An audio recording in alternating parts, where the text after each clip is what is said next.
Hello, welcome back to the Morality of Everyday Things. I'm Ant. I'm Jake. We're following on to the last episode. This one is a little different in format. It's more of a general discussion around an essay piece that I will be posting and linking in the description. Title, working on it, but Jake, Leah had an excellent one. It was work, money or meaning.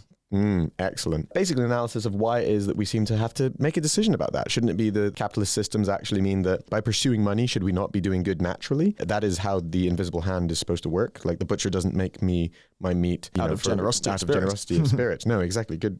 I like that you remember that. And similarly, the baker and whoever else is in my small imaginative village. Yeah, exactly. The butcher, the baker, the candlestick maker. Can't remember who else it was. What's going on? Why is the invisible hand getting things wrong? What is going wrong there? Quickly, thank you very much to everyone who does leave a review. If you're interested in skipping the ads, you can join Acast Plus. We mentioned that it should be in the pre-roll. And also, very welcome to reach out to us through whatever channel makes sense. We love to hear from you guys, and we really appreciate it.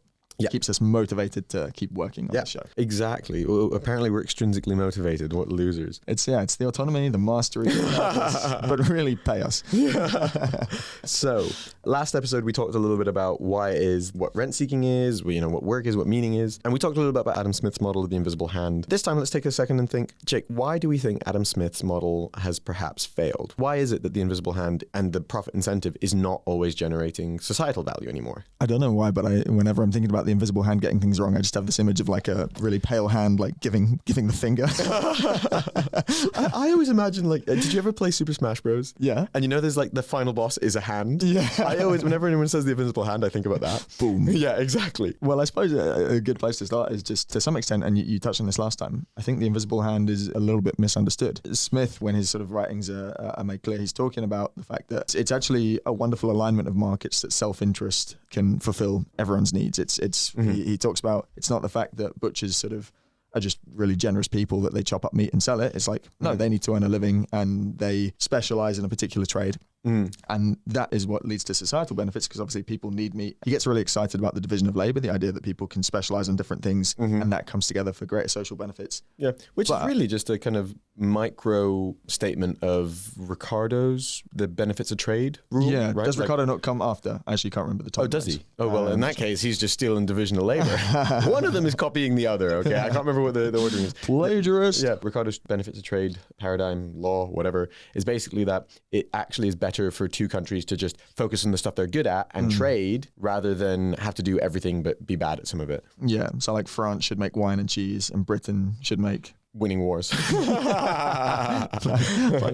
Britain good at? Apparently financial services. Ugh. And you come together and that's mutually beneficial. Yes. But Smith, to answer the question you asked me, I think what's misunderstood about Smith is he's not talking about this in a purely free market sense in the way that people came to understand. Exactly. He's talking about good governance and regulation. He's talking about well-governed markets. So a little quote from myself. I quote myself in this a few times. Firstly, Adam Smith's examples only seem to work in near quote-unquote perfect competitive markets. And it's becoming abundantly clear that markets that naturally liberate at such a point are the exception, not the rule. There are often structural informational asymmetries, power imbalances, or weak regulatory environments allowing externalities to be forced on society rather than internalized by companies, or which allow non-competitive behaviors. Yeah. I think to line this up with the question that we're asking, and we're talking about work being either based on money or based on meaning. In an ideal view of society, we would love to exist in a world where the work you do and the money you receive is commensurate with the value you provide to society. Yeah. So if you work hard and you go above and beyond and you provide stuff that's like really, really useful to people, you'll be paid really well. If you're highly skilled, you're an expert doctor, you'll be really well paid. And if you're not doing stuff that's particularly valuable, you'll be, you're paid in alignment with your contributions. Yeah. That's a lovely ideal, right? Yeah. And instead it's if you work in real estate and have a rich dad. Exactly. And I think that's, I suppose the problem is that people look at how society works and then you can kind of game it. And we talked a lot about hedge funds and investment bankers last time, and the idea that you've got these meta service industries that are layered on top of actual fundamentally useful work. So the businesses that stock markets are derived from. Yeah, layered on top of the actual sort of fundamental work that moves society on, the businesses that are actually doing stuff. And to some extent, these guys are just gaming the way that the economy works. You talked about the term extracting rent. You know, they're not actually doing something that's fundamentally valuable, but they're taking, in a lot of cases, quite large payments for the services that they provide. So talking a little bit about how they managed to do that, I'd singled out a few specific things, which are informational asymmetries, power imbalances, weak regulatory environments, allowing externalities to be forced upon people. Let's kind of look at some of those in turn. And I think there is also an interesting overlap between these factors and also a kind of like power of psychology or power particularly of media and public opinion. So I think it's interesting. A really good example would be someone like the NRA in the USA, right? That's the National Rifle Association, yes, right? The ability that they have, on the one hand, to like literally impact legislation, but then on the other hand, to more passively impact people's perspectives and hence lead to more favorable cultural views. Yeah. And that would be an example of entrenching a power imbalance in a soft way. A hard way would be more like the revolving door between Goldman Sachs and the US government. So a ridiculous number of the most recent, what's the term for the US head of, the equivalent of the Chancellor of the Exchequer? I know you mean Treasury General or something like Maybe that? Director of Treasury? Head of the Treasury. A ridiculous number of them are ex-Goldman Sachs, often go back to Goldman Sachs. I mean, the people who Obama had basically in charge of the financial portion of the executive cabinet were ex-Goldman Sachs guys. And the kind of both, direct and also indirect, like, less cynical ways that may view their perspective on how financial systems should be governed and set up, right? And for example, what companies should or shouldn't be allowed to fail. Yeah. We can't let Goldman fail.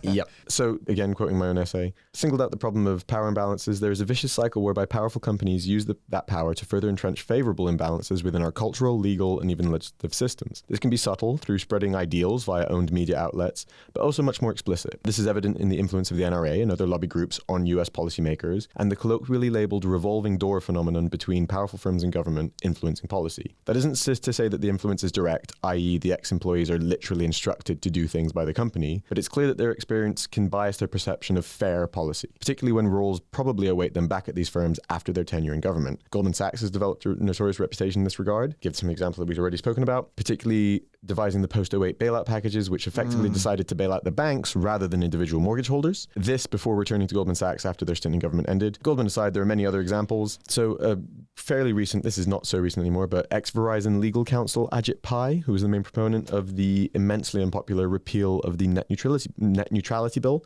i.e. you couldn't, if you bought internet, everyone got the same internet, was roughly that bill, earning him a double episode segment on John Oliver's show. Wow. That must have been really shameful. Yeah. Another one quickly that we'd mentioned was informational asymmetries or human behavior, what we can call it. Following on quote from that essay, the second failing of Adam Smith's model is around his assumptions about human behavior embedded in this model. We're susceptible to biases, we make mistakes, and have limited time available to scour all information available on the market. We can't go to every butcher and check their prices and confirm that they are fair. As a result, a company can make a profit by, quote unquote, tricking people into exchanging their money for a good or service which is of less economic value than the price offered, and mostly inflated by rents.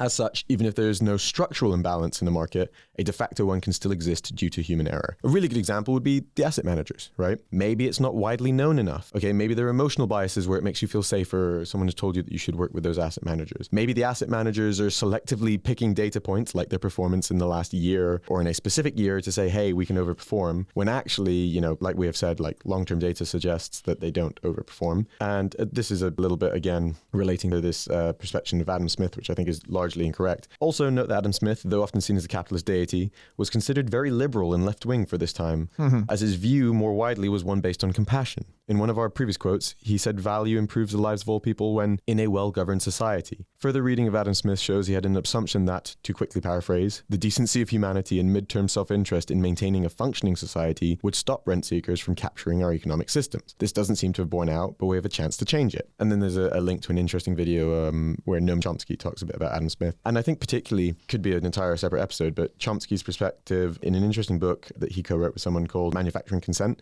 is very interesting. It's basically the idea that we've created a kind of media political system where they kind of feed off each other. And as the name kind of suggests, there's an ability to manufacture consent that doesn't actually benefit like people being well informed. So I think there's a very famous interview that he has with a broadcaster, and the broadcaster basically says something to the effect of like, so do you think or something to the effect of, oh, do you not think I'm being fair or biased, or something like, are you personally insulting me? And Chomsky kind of to paraphrase again, because I can't remember the exact quote, says something to the effect of, I'm not saying that you are like actively choosing to lie. I'm saying that if you didn't agree with the system that is being upheld, you wouldn't be in this seat, right? It's just not selecting. Yeah, there's something Orwellian and passive about it. That like double speak kind of. And it's not even that there's like some cabal of people like at the top cackling. It's a system that is just constructed to filter in people who agree with the system, right? Like, because naturally you wouldn't bring in a news anchor who's just going to question everything or bring in unpopular stories and stuff. It's a system that we've created that kind of works that way. That's what the lizards want you to think anyway. Yeah.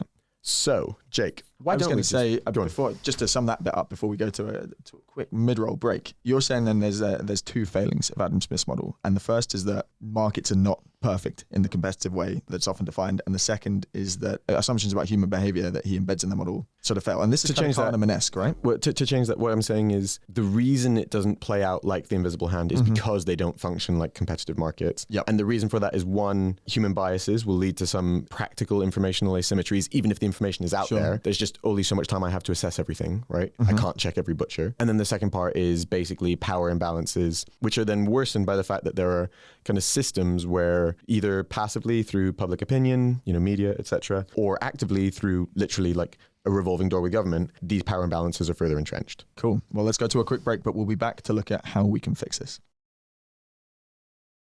Okay, we're back. How can we fix this? So I think one thing that's really interesting that has come up as a recurring theme in a lot of our shows or episodes that I don't talk about much in the essay. The essay is only mostly completed, it's not fully completed. I'll work on that.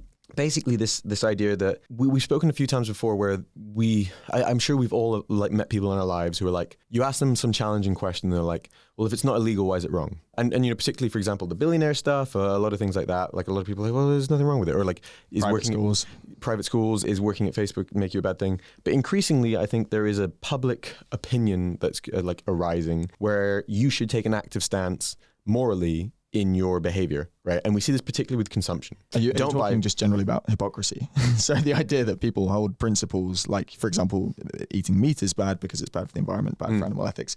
But then in practice, when it comes down to making dietary choices, you're like, oh, I'm hungry, I fancy meat. It's in some part a statement about hypocrisy, but and it's in more some about part the sort of societal individual disjoint. Yeah, so there's definitely societal individual disjoint, and increasingly we're seeing that some people are kind of taking that societal point and actually incorporating it into their individualism, right? So, more and more people are.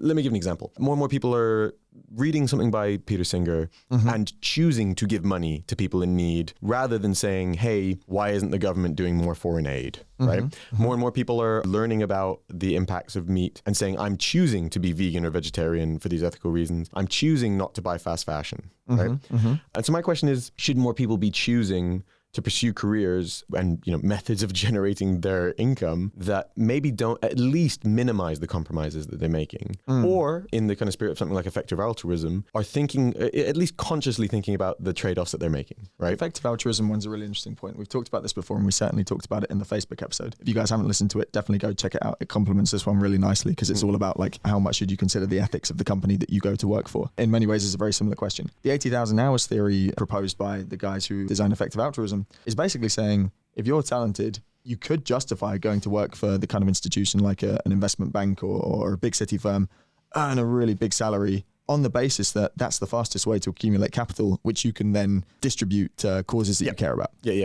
And really, I guess it's, to some extent, it's that question of the third, when we were talking about Dan Pink in the last episode, it's really that question of how you determine purpose, because you have some ability to do that yourself, right? And there's, people are driven by different things. It could be like familial, in which case building up capital could be important to you because you're thinking about your family. Clip to The Simpsons, where, Homer's doing it for Maggie rather than working at the bowling alley. It's a very cute episode. If you don't get it, whatever, watch The Simpsons. So you can derive your own purpose there, but my point is just that if you are doing something, I'm reaching that point in my life. This is sad. It's not sad, but I'm reaching that point in my life where like a lot of friends who made the choices that led to making a lot of money are now coming to that point in their life where they're like, oh my God, what have I done? Where did my 20s go? Yeah, where did my 20s go? Suddenly it's like, I have money, but what do I even want to spend it on? We've talked before about I don't know if we've talked about it on the show, but the golden handcuffs phenomenon. Yes. Which is basically you go into a really high paying job because you want to accumulate social capital and actual financial capital. But you always say like, I'm going to do it for a few years and then I'm going to go off and do something really purposeful and meaningful. And the golden handcuffs phenomenon is basically that even though you build up enough money that you could make that choice, your expenses have also gone up in proportion with your income. You've suddenly got a nice house with a big mortgage, and actually the possibility of taking a big cut in pay to go work somewhere, work for a charity, for example, suddenly becomes unfeasible because you can't, your life doesn't permit for it. Which is funny because it's like you said, it's entirely possible. Just don't buy you have savings, like just buy the smaller house, buy the less fancy house. But your desires change. I'm sure if we one day, and part of the reason I enjoy making these podcasts is because it's a way of committing myself to trying to live by the morals I do care about. But I'm sure that we'll do something stupid when we sell our company or something like that. Buy that amazing super yacht. Yacht. It's a yacht, but the sea isn't silent. But sorry, to bring that back to the point. We were talking about the golden handcuffs and the 80,000 hours yes. ideas, but generally it's about like people hitting that point in their career and what do they do about it? So that was a short diatribe. We were talking about like effector altruism and like, okay, maybe sometimes doing the crappy thing, but doing it consciously. So like, oh, I'm working at Facebook, but I'm doing it for a little bit to build my career to then do the things I care about. But understanding the trade-offs you're making and being committed to making that change when it makes sense. Because too many people say like, oh, I'm going to be a lawyer for a little bit and then I'm going to go and work in the less well-paid human rights lawyer stuff. And then suddenly, snap to 50, they're a partner at a major law firm and they work on like financial stuff that they're not actually interested in and isn't that useful societally, or whatever, like similar counterpoint. Taking that back to what we were saying about like vegetarianism, ethical consumption, etc. I think more and more of us can start to think about like, okay, actually, how can I focus my career around doing something that I think does contribute value, right? When you're assessing your career options, you shouldn't be looking at the salaries that they all offer. You should also be thinking like, is this work that matters? Is this work that I like, if I didn't go in and do it every day, there would be, a cause for concern. And I think not enough people are applying that, and they end up either doing things that they are not excited about.